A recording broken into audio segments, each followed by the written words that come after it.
And so, ladies and gentlemen, this bill would not diminish the liberties of the convict, but instead enhance them. The convict will be able to rejoice in having paid his dues, celebrate the closure given to the victim, and take comfort in the knowledge of the fact that he has triumphed over the devil on his left shoulder. He will have overcome his great action of mischief. Not only this, but the bill will also enhance the liberties of you, he said, beckoning to the crowd gathered on the platinum balconies.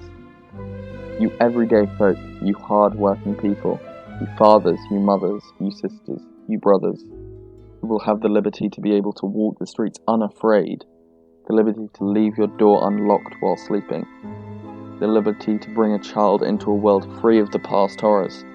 Well, yes, sacrifices will be made, a great sense of loss will encompass the nation. Is it not worthwhile? I'm trying to be honest. Truth is a hard thing to come by these days, but the truth of the matter is that, for all this country's history, we have strived for freedom. Freedom to do what we want to do, when we want to do it, for whatever reason we want to do it. And behind all this paperwork and fake smirks, that's all this bill is, true freedom.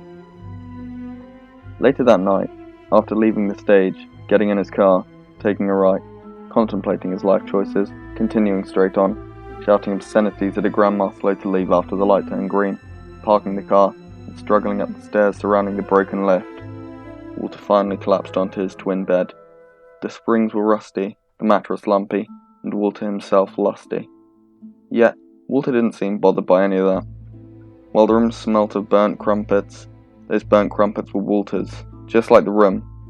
It was the small slice Walter had carved for himself out of this slanted universe. Walter loved the tilted chair with the crooked leg. Walter loved the smell of cigarette smoke that poured through the window every morning. Walter loved the way the mirror was cracked across the top. He loved how free he felt. While crying on his bed, potbelly and all, Walter felt a buzzing from his left jacket pocket. The flip phone, though an antique, still worked a charm.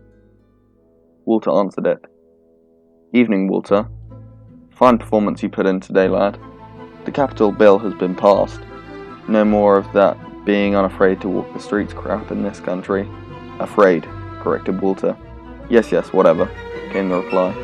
"Anyways, any and all of those dirty criminals will now be rounded up and given the old, death, if you know what I mean." "Yes, I cannot think of a single way I could have interpreted that differently to how you intended it to be." Good, responded the chairman. "The money will be in your bank account by tomorrow. This plan is going to work, Walter. There's no need for anyone to worry now. Everything will be fine."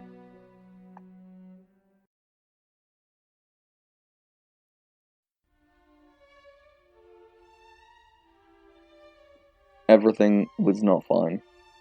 People were taken by the millions, ripped from their homes for no more than shoplifting as a teenager. Carts of magnificent magnitude lined every street in every town, casting a shadow of doom over each apartment complex and house they passed. Any person who had ever disobeyed the law just as much as once was shoved into these carts, to which there was no escape. Thousands upon thousands carelessly tossed into these boxes, as though they were no more than old and soggy fruit on its way to the compost. There was a mad race to the top of the pile, a selfish scramble to not be crushed beneath the bodies of the writhing mass.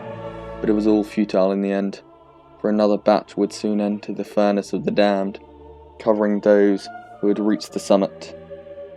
The cycle seemed endless, but it would eventually draw to a close. The carts would ultimately reach those dreadful white cliffs, and slowly, painfully, they would begin to tilt back. Screeches of those unfortunate ones would be drowned out by the screeches of turning cogs and gears, and mechanical murder came raining down on these crimson-stained stones. Mountains of corpses built up below those screaming cliffs, wails of tortured souls caught in the wind, and nobody deserves this, and nobody deserves this, and nobody deserves this, and nobody deserves this, and nobody deserves this, and nobody deserves this.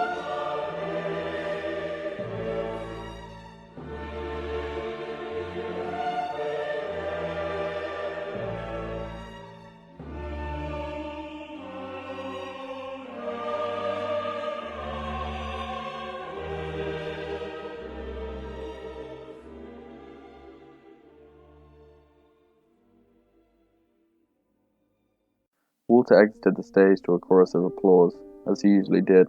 He was surrounded by a crowd of tailored suits. The suits adored Walter, cheering him even as he exited the hall. He walked down the empty steps to the empty car park and entered the toilet to empty himself. Having left a substantial amount of piss on the floor, he left the car park and began to drive. The once bustling streets were now dark and deserted, except for the carts he saw every few minutes. He heard no laughter or happy shouts coming from the pubs, only seeing black windows and closed signs. The neon lights once illuminating the pavement beneath the clubs had been replaced by bland brick. Each apartment complex and house was gloomy, the residents tucked beneath unconscious covers. Walter took a turn to the left and parked the car.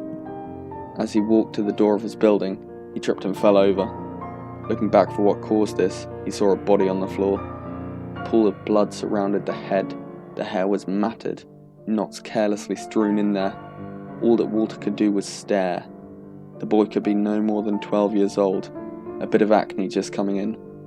Clearly the boy had fallen from a cart in an attempt to escape his grim fate. And now Walter looked down at his hands, and all of a sudden they were covered in blood. And now Walter saw his great mistake.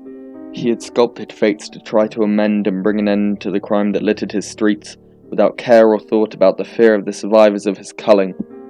His hubris had made him not look past the end of his nose. He was an egocentric idiot, and Walter's phone buzzed. It was the chairman. "Walter, we know what you did. Of all people, I thought you would never become a criminal. Your own architecture has doomed you. Oh, irony, I do love thee so." "What on earth are you on about?" "Your cart will pick you up from your flat in 10 minutes.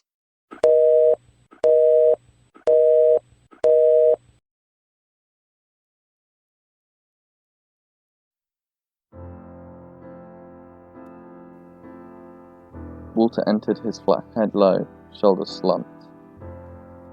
He caught a glimpse of himself in the reflection of the window. Fat and aging and balding, and nobody loves him. He despises himself more than anything else.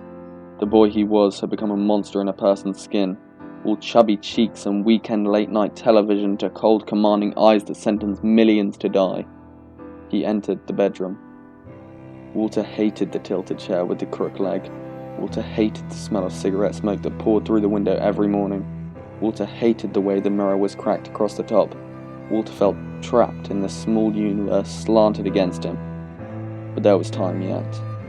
Walter would prefer not to die. So he ran. He ran out of the building, past the door, the wooden wheels of fear clattering behind him as he sprinted. Tears fell to the floor beneath his feet. And still he ran. Past the deserted streets and ill-lit pubs, thud, thud, thud, his feet like drums now on the concrete. Up and up the inky stairs to the grand wooden doors of the hall, and through he went.